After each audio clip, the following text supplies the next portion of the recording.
എല്ലാവർക്കും നമസ്കാരം. അപ്പോൾ ഇന്നത്തെ റെസിപ്പി മത്തങ്ങ വൻപയർ എരിശ്ശേരിയുടേതാണ് കേട്ടോ. ചോറിൻ്റെയും കഞ്ഞിയുടെയൊക്കെ ഒരു ബെസ്റ്റ് കോമ്പിനേഷൻ ആയിട്ടുള്ള ഈ എരിശ്ശേരി നിങ്ങൾ ഈ വീഡിയോ കണ്ടു നോക്കിയിട്ട് ഈ രീതിയിലല്ല ട്രൈ ചെയ്യുന്നതെങ്കിൽ ഉറപ്പായിട്ടും ഈ രീതിയിലും കൂടെ ഒന്ന് ട്രൈ ചെയ്ത് നോക്കണം കേട്ടോ. എന്നിട്ട് ടേസ്റ്റൊക്കെ ഇഷ്ടമാവുന്നുണ്ടെങ്കിൽ അതൊന്ന് കമൻറ്റ് ബോക്സിൽ പറയാനും വീഡിയോ ഇഷ്ടമാവുന്നുണ്ടെങ്കിൽ ഒന്ന് ലൈക്ക് ചെയ്യാനും ഇനി ഫ്യൂച്ചറിലെ വീഡിയോസ് കാണാൻ വേണ്ടിയിട്ട് ജസ്റ്റ് ഒന്ന് സബ്സ്ക്രൈബ് ചെയ്ത് സപ്പോർട്ട് ചെയ്യാനും കൂടെ മടിക്കേണ്ട കേട്ടോ. അപ്പോൾ നമുക്ക് വേഗം റെസിപ്പിയിലേക്ക് കിടക്കാമേ. അപ്പോൾ അതിനായിട്ട് അരക്കപ്പ് പയർ ഞാൻ എടുത്തിട്ടുണ്ട്. അപ്പോൾ മത്തങ്ങ വൻപയർ എരിശ്ശേരിയുടെ കറക്റ്റ് പയർ എന്ന് പറയുന്നത് ബ്രൗൺ കളറിലെ വലിയ പയറാണ്. പക്ഷേ എനിക്ക് ആ പയർ കിട്ടാത്തത് കൊണ്ടാണ് ഞാൻ ഈ പയർ യൂസ് ചെയ്തത് കേട്ടോ. അപ്പോൾ ആ പയർ കിട്ടുവാണെങ്കിൽ നിങ്ങൾ അത് തന്നെ യൂസ് ചെയ്യണേ. അപ്പോൾ നന്നായിട്ട് കഴുകി വൃത്തിയാക്കിയ പയർ നമുക്ക് കുക്കറിലേക്ക് ഇട്ട് കൊടുക്കാം. ഇനി നമുക്ക് ഇതിലേക്ക് ഒരു 3.5 കപ്പ് വെള്ളം ഞാൻ ചേർത്ത് കൊടുക്കുന്നുണ്ട്.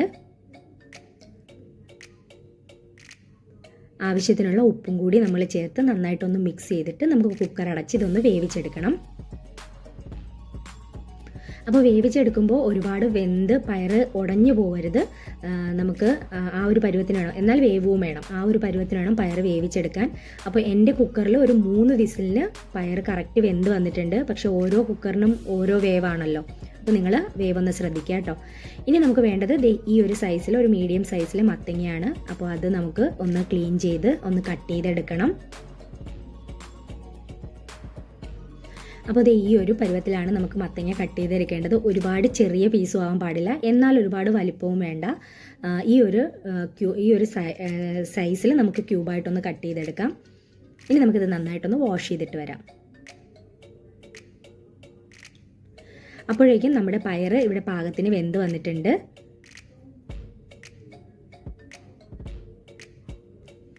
വെന്ത് ഉടഞ്ഞൊന്നും പോയിട്ടില്ല, എന്നാൽ പയർ പാകത്തിന് വെന്തിട്ടുണ്ട്. ഈ ഒരു പരുവത്തിൽ വേണം നമ്മൾ പയർ വേവിച്ചെടുക്കാനായിട്ട്. ഇനി നമുക്ക് ഈ പയറിൽ ഒരുപാട് വെള്ളമുണ്ട്. അപ്പോൾ വെള്ളം നമുക്ക് കളയണ്ട. നമുക്ക് ഈ വെള്ളം ഒരു അരിപ്പയിലൂടെ അരിച്ച് മാറ്റി വയ്ക്കാം.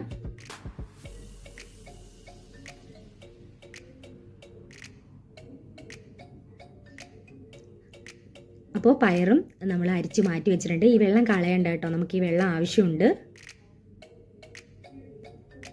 അപ്പോൾ ഇത് നമുക്ക് മാറ്റി വയ്ക്കാം. ഇനി നമുക്ക് ഒരു മൺചട്ടി അടുപ്പിലേക്ക് വെച്ച് കൊടുക്കാം. നിങ്ങളുടെ കയ്യിൽ മൺചട്ടി ഉണ്ടെങ്കിൽ അത് തന്നെ യൂസ് ചെയ്തോളൂ. അതിലേക്ക് നമ്മൾ നേരത്തെ കഴുകി വൃത്തിയാക്കി വെച്ചിരിക്കുന്ന മത്തങ്ങ ചേർത്ത് കൊടുക്കാം. കൂടെ തന്നെ ഇതുപോലെ 2 അല്ലി വെളുത്തുള്ളി, വലിയ അല്ലിയാണ്, ആ 2 അല്ലി വെളുത്തുള്ളി ഞാനിതുപോലെ ഒന്ന് കട്ട് ചെയ്ത് ചേർക്കുന്നുണ്ട്.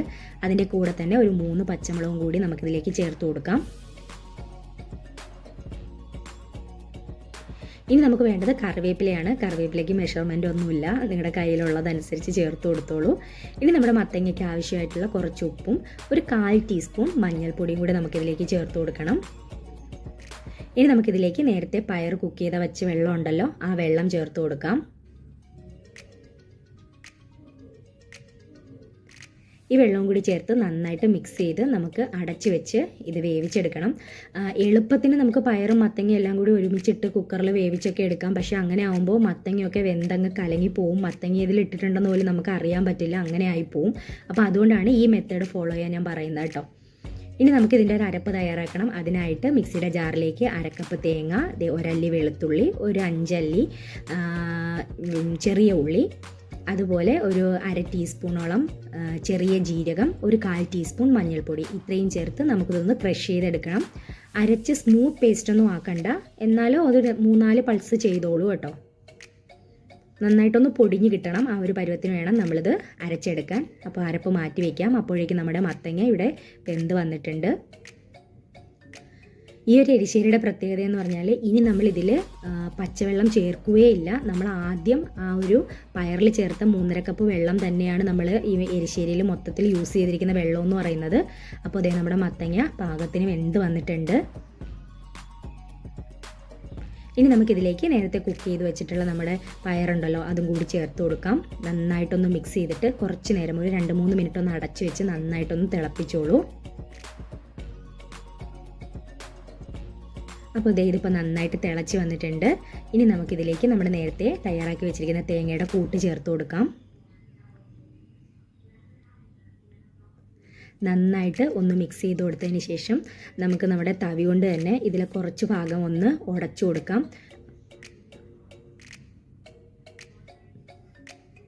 അപ്പോൾ അത് ഇതുപോലെ നമ്മുടെ തവിയുടെ ബാക്ക് സൈഡും ഉണ്ട്, അതിൽ കുറച്ച് മത്തങ്ങ കഷ്ണങ്ങളും അതുപോലെ പയറും എല്ലാം നമുക്ക് നന്നായിട്ടൊന്ന് ഉടച്ച് ചേർക്കാം. അപ്പോഴേക്കും ആ ഒരു കറി നന്നായിട്ടൊന്ന് കുറുകി വരും. ഇനി നമുക്ക് നന്നായിട്ടൊന്ന് അടച്ച് വെച്ച് നന്നായിട്ട് തിളപ്പിച്ചെടുക്കണം. അപ്പോൾ ആ തേങ്ങയുടെ അരപ്പിൻ്റെ പച്ചമണമൊക്കെ നന്നായിട്ട് മാറി കറി നന്നായിട്ടൊന്ന് കുറുകിയൊക്കെ വരും. അപ്പോൾ എനിക്ക് കുറച്ചും കൂടി ഒന്ന് കുറുകി വരണം, അതാണ് ഇഷ്ടം. അപ്പോൾ അതുകൊണ്ട് ഞാൻ കുറച്ചും കൂടി ഇതിലെ പയറും ആ മത്തങ്ങ പീസൊക്കെ ഒന്നുകൂടെ ഉടച്ചു കൊടുക്കുന്നുണ്ട്. നന്നായിട്ടൊന്ന് തിളച്ച് കഴിഞ്ഞാൽ നമുക്ക് പോട്ട് അടുപ്പിൽ നിന്ന് മാറ്റി വയ്ക്കാം.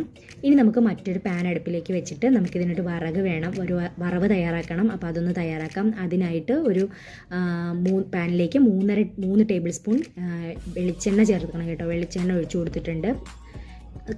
കടുകൊന്ന് പൊട്ടി വരുമ്പോൾ ഒരു 2 കഷ്ണം ചെറിയ ഉള്ളി നമുക്കിതുപോലെ വട്ടത്തിൽ അരിഞ്ഞ് ചേർത്ത് കൊടുക്കാം. ചെറിയ ഉള്ളി ഒന്ന് മൂത്ത് വരുന്ന സമയത്ത് ഇതിലേക്ക് നമുക്ക് വറ്റൽമുളകും കറിവേപ്പിലയും ചേർത്ത് കൊടുക്കാം.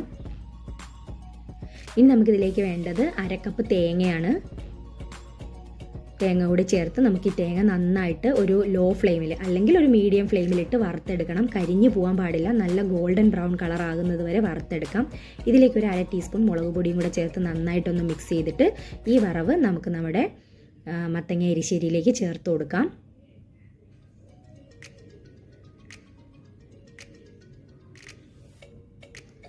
അപ്പോൾ മൺചട്ടി ആയതുകൊണ്ട് തന്നെ ഇപ്പോഴും അതിൽ ചൂടുണ്ട്, കറിയൊക്കെ പാകത്തിനാണ് കുറുകി വന്നിരിക്കുന്നത്. അപ്പോൾ നമ്മുടെ വറവൂടെ ചേർത്തിട്ട് നമുക്കൊരു 2-3 സെക്കൻഡ് ഇതൊന്ന് അടച്ചു വെക്കണം. ആ ഒരു സ്മെല്ലൊക്കെ കറക്റ്റ് അതിലേക്ക് തന്നെ നിൽക്കാൻ വേണ്ടിയിട്ടാണ് അങ്ങനെ അടച്ചു വെക്കുന്നത് കേട്ടോ. അത് കഴിഞ്ഞ് നന്നായിട്ട് മിക്സ് ചെയ്തിട്ട് നമുക്ക് സെർവ് ചെയ്യാം. പേഴ്സണലി എനിക്കിത് കഞ്ഞിയുടെ കൂടെ കുടിക്കാനാണ് ഏറ്റവും ഇഷ്ടം. ഈ കഞ്ഞിയും ഈ ഒരു മത്തങ്ങ എരിശ്ശേരിയും ഒരു ബെസ്റ്റ് കോമ്പിനേഷനാണ്. അപ്പോൾ നിങ്ങൾ ഇതുവരെ ആ ഒരു കോമ്പിനേഷൻ ട്രൈ ചെയ്തിട്ടില്ലെങ്കിൽ ഉറപ്പായിട്ടൊന്ന് ട്രൈ ചെയ്ത് നോക്കുക. അപ്പോൾ മറ്റൊരു വീഡിയോയിൽ കാണാം.